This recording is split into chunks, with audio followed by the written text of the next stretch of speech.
All right, so today we're going through 3F, rates of change. And so rates of change, like we know if we have some function, then f dash of x describes the rate of change of that function. So similarly, if we have v of t describing the volume of something, then v dash of t describes the rate of change of the volume. In this first circumstance, we have the height of a tree is given by this equation. So we know h dash is going to describe the rate of change of the height. That means how fast it's growing. So this problem here is a good example of one where we just need to use our calculator to find these points. Because you can see you just sort of asked a question about it. However, we are going to use our calculator to help us out. So firstly, it asks, how tall is the tree, and then part A, initially? How tall is the tree initially? That means, what is the height when the time is 0, h of 0?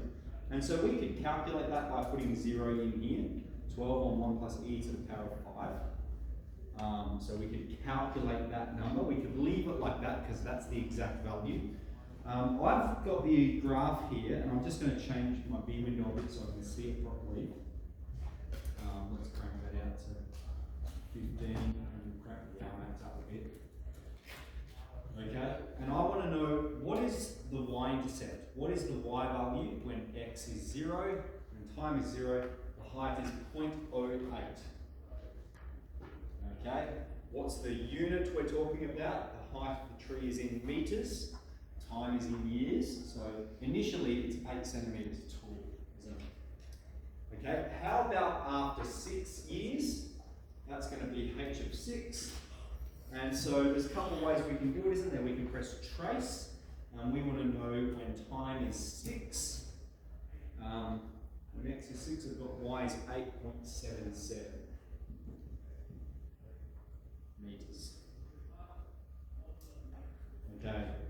In the next part, it says discuss the graph as t approaches infinity. So there's two ways we can do it. Firstly, we can just look at the function and trace along it. So if I press F1 for trace, I'm going to trace along it and see what happens to the y value as x gets large. So we can see 11.8, 11.9. It's getting really, really close to 12. Okay, it's getting closer to 12, but it hasn't quite reached 12. So we're going to say as t approaches infinity, h of t approaches 12. The height approaches 12. And like you can be more specific, that's not necessary. You could say the height approaches 12 from below, right? So that means it goes 11.99, 11.99, 11.999. So it's getting closer to 12 from below. If it was approaching 12 from above, that would be 13, it would be 12.1, 12.01, 12.0001. So it's approaching, anyway, it's approaching 12, that's fine. And we can demonstrate this algebraically, right? If this is the function, it's 12 on 1 plus e to the power of 5 times t. So let's say what happens as t gets really large. So let's say t is 1,000. If t is 1,000, that's a pretty big number. We're going to have 12 on 1 plus e to the power of 5 take 1,000. That's minus 995. Okay? And then let's just focus on this e part here. E to the power of minus 995. What does that equal? That is 1 on top of e to the 995. And what is that? That's 2.7 times, 2.7 times, 2.7, 995 times. It's a really, really big number. And so we have 1 divided by this enormous number, 1 cake divided by heaps of people, everyone gets 0. Alright, so this part of it is approaching 0. So if that approaches 0, we're left with 12 divided by 1, which is 12. Okay, it's approaching 12. So we can see that from looking at the function. Yeah. Okay, so that's part A, part B. Part C, at what rate is the tree growing initially? So here, if we wanted to use calculus techniques, what we can do is find h dash of t, okay, find the derivative, and put the time values into the derivative function. All right? We're not going to do that here. We're going to use the calculator to help us out. So it says, what rate is the tree growing initially? So the C part 1. Initially, what is h dash of 0? That's what it's asking for.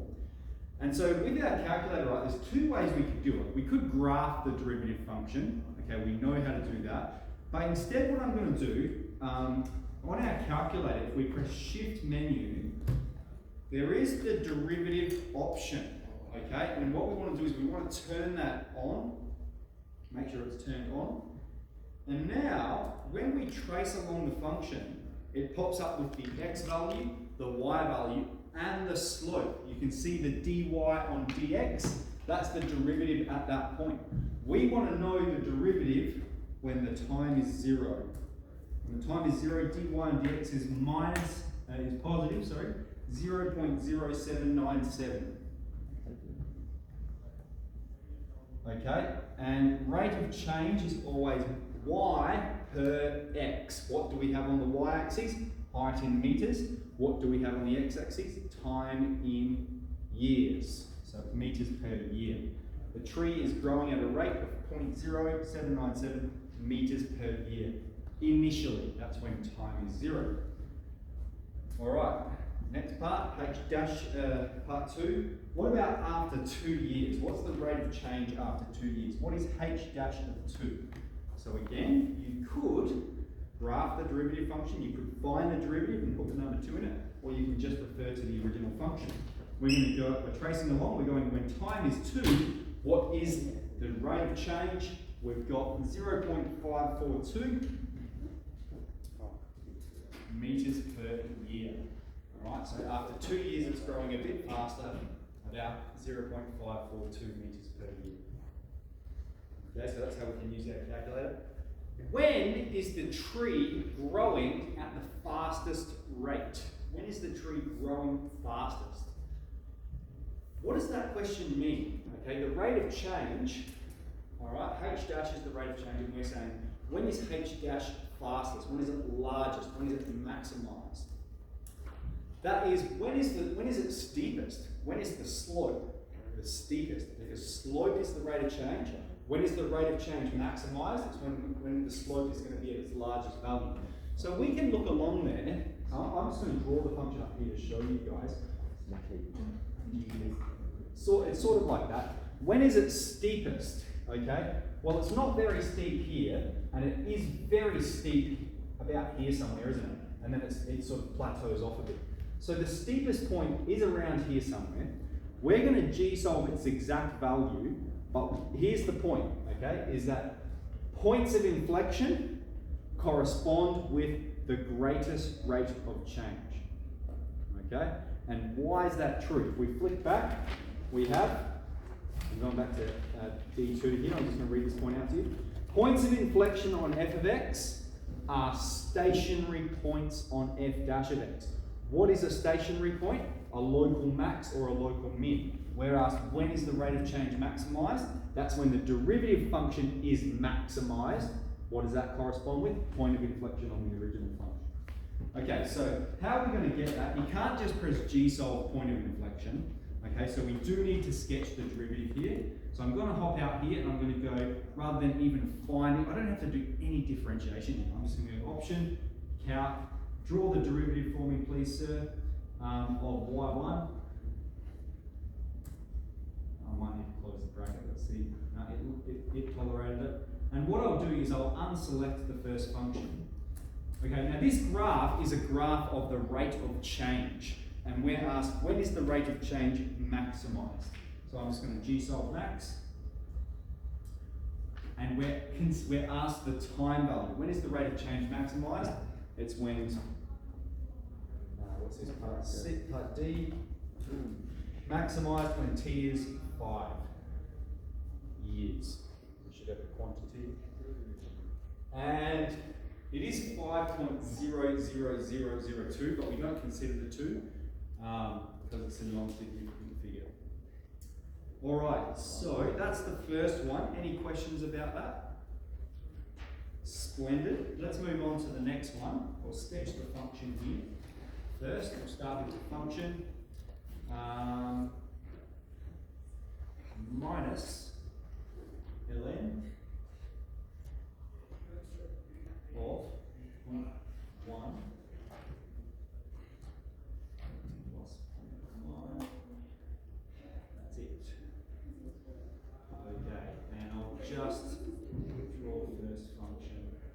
There it is.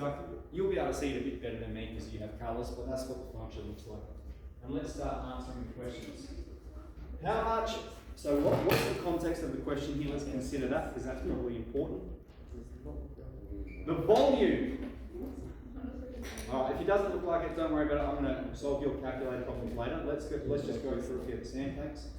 The volume of water in a tank T minutes after the valve is open. So they've turned the tap on, water's pouring out, and this is the equation of the volume of tank. How much water was in the tank initially? Okay, so let me just go through the steps with you.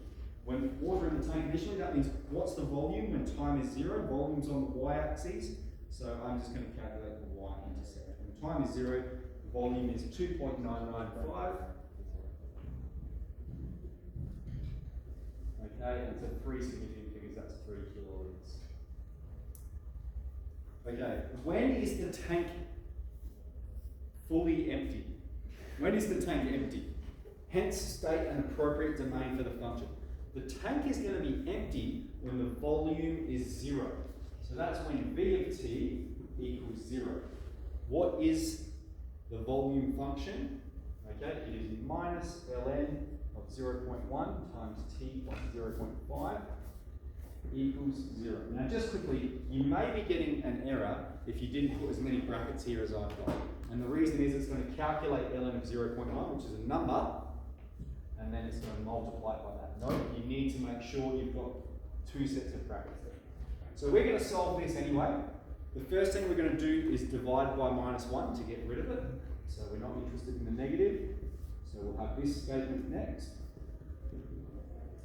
We're going to put e to the power of both sides because that's how we get rid of ln. We're going to go e to the power of ln of 0.1 equals e to the power of 0. Okay, what that does for us is it cancels the ln. And e to the power of 0, remember, any number to the power of 0 equals 1.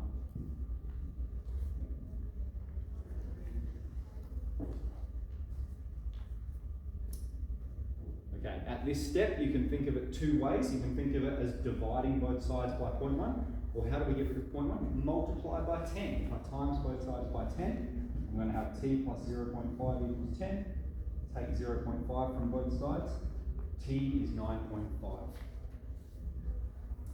Alright, and we can get that piece of information from our graph here as well. We want to know what value of time is the volume 0. When is time 0? So you could do an x calc when y is 0. Or you can just g-solve the roots, because what are the roots but the x values when y is 0? What have we got there? 9.5. Okay? So then it says state a domain for which the function is valid. Well, it's going to be valid between 0 and 9.5. Why can't it possibly be valid for values of time greater than 9.5?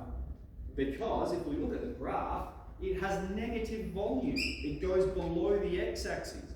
The y value becomes negative. All right? We can't have negative volume. It doesn't make sense in the context of the problem. So this model, this equation here, is only valid for values of time between 0 and 9.5. Doesn't make sense after that. That's what the domain part's asking. Okay, what is the volume after 4 minutes? Let's go. What's the volume when time is 4? So we're talking about V of 4 is 0.7985. 0.799 kiloliters.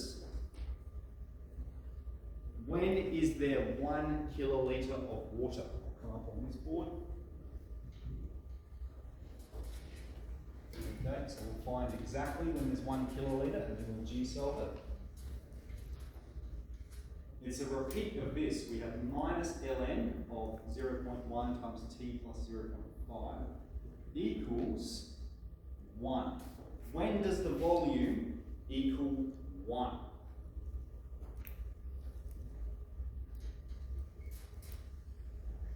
Alright, so we're repeating what we're doing except we've got 1 instead of 0. Alright, so we're going to divide both sides by -1 so we can get ln by itself. This is our variable term. We want to get it all by itself. Then we're going to put e to the power of both sides.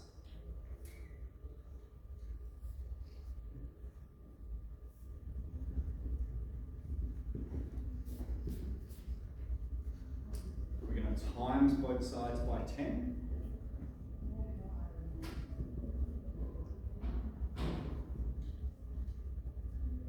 And then subtract 0.5 from both sides. Alright, of course another way that could be written is with the e at the bottom. So that's the answer exactly, alright? That expresses every possible decimal place. Remember, e is a irrational number. It has an infinite number of decimal places. So that's it expressed exactly. Now let's determine it to 3 significant figures. We're going to do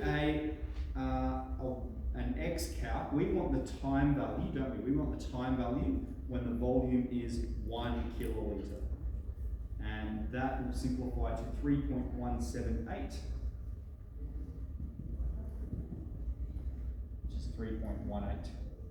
And what's our time unit? What's the unit of time we're talking about? Minutes.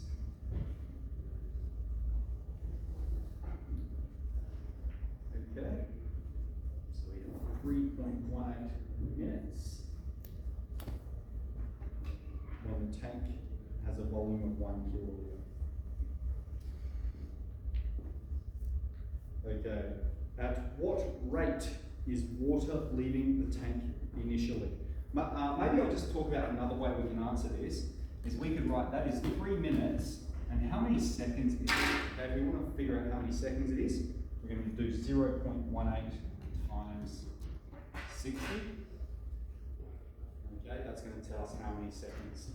Does anyone come so quickly? 3 minutes and 0.18, get it exact. 10.8 seconds. And 10.8 seconds. Okay, so sometimes you're asked to answer what, because that doesn't tell you how many seconds. Maybe sometimes you'll know the seconds. Okay. At what rate is water leaving the tank initially? So now we're saying what is V dash of 0 and what is V dash of 6? Okay, V dash of 0 and V dash of 6. So I'm just going to trace when time is 0. We've got the rate of change is -2. And units, kiloliters per minute.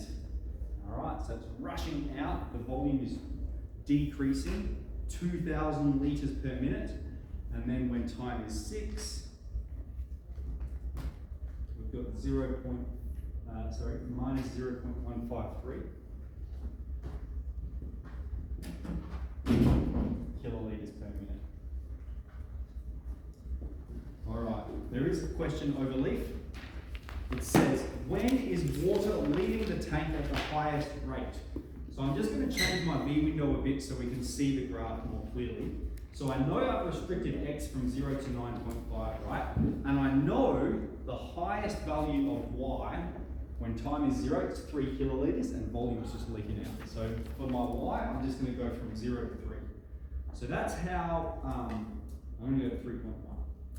That's how you can sort of narrow down your V window, okay? What is this question asking us? When is water leaving the tank at the highest rate? What does that mean? When is the rate of change largest? What does that mean? When is the slope greatest? Okay, so if we consider this is our function, all right, when is the slope greatest means when is it steepest? Okay, you can see it's pretty steep there, and then it gets less and less and less steep. Alright, so when is it steepest? Just from looking at it, it's when time is 0. That's also confirmed here. Here we have a larger rate of change than we do here. Alright, we can see that. -2 is significantly larger than -0.153. And of course, the other way to check is to graph the derivative function. So I'll unselect that one, and I'll select this one. I'll just change my V window. Alright, what you can see from the derivative function is that the largest value of the derivative function occurs initially. It is furthest away from the x-axis when time is 0, which means that's its largest value. Okay? One other way we can confirm this is true, again, is if we look at the original function, and I'll change my V windows back. V window from 0 to 10, and 0 to 3.1, is there's no points of inflection. Okay, remember we said the biggest rate of change, points of inflection on f of x, occur with turning points when the rate of change is maximized. Because there is no points of inflection, okay, it's going to be initial. All right, that's when it's steepest. We can see that from looking at it. So, to answer the question, when is water leaving the tank at the fastest rate? When time is 0. Okie doke. So this one here, we can really rely on our calculator a bit, but there will be times when it does ask you to calculate exactly. That's when they want you to do those kind of logarithmic and exponential operations. Splendid. Well, let's get into 3F. One moment, I'll press stop on the video.